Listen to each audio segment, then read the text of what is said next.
Merselo viert dat het dorp 1100 jaar bestaat. Speciaal hiervoor heeft Heemkundestichting Het Rookelezer een expositie ingericht met vondsten uit de geschiedenis van het kerkdorp.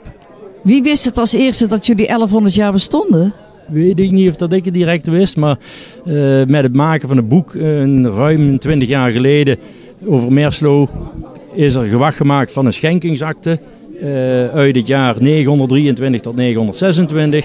En daar hebben wij 925 voor gekozen als datum van dat Merselo vernoemd wordt.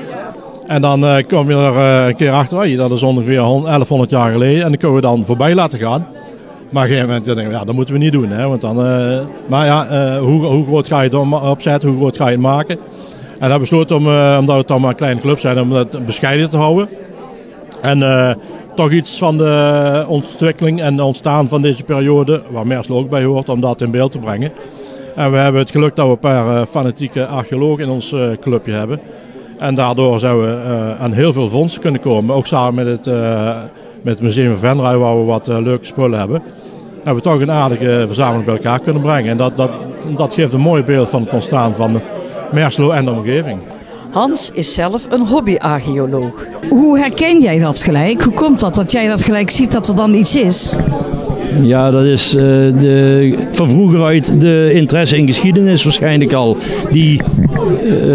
Waardoor ik de dingen vaak wel herken. Ja, dat kun je niet uitleggen, denk ik. Dan moet je met als een virus waar je mee geboren wordt, denk ik. En loop je altijd gebukt naar beneden? Min of meer, ja. We zeggen ook altijd, Hans heeft er een heilig oog voor. Waar ik loop, daar zie ik niks. En Hans loopt erover en die komt nooit meer lege handen thuis als je op een veld loopt. Dus dat is, heel typisch is dat. Vooral de prehistorische dingen, die komen vaak van een kameraad, van Jelte Koopman en van mij. We gaan vaak zoeken in de velden rondom Merselo naar oudheden. En vaak vinden we dan prehistorisch materiaal, ja.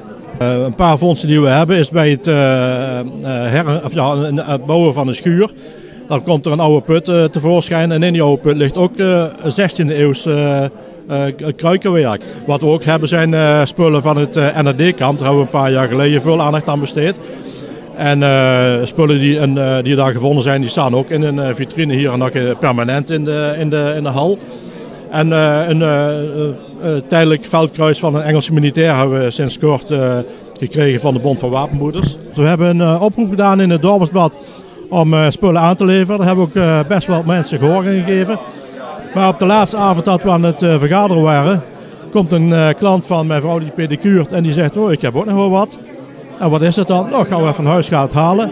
En dan komt met een hele doos spullen terug in een doosje met allerlei kleine muntjes. En dan zat ook een Romeinse munt uit de 2e eeuw. En dat is natuurlijk meteen een topstuk in de tentoonstelling, want die is hier in de omgeving gevonden. Over 100 jaar weer? Over 100 jaar ben ik er in ieder geval niet meer bij. Maar we zijn dan misschien de 11e van de 11e van de 11e. Dus over 11 jaar, dus 1111 jaar. Misschien dat we dan iets leuks kunnen bedenken.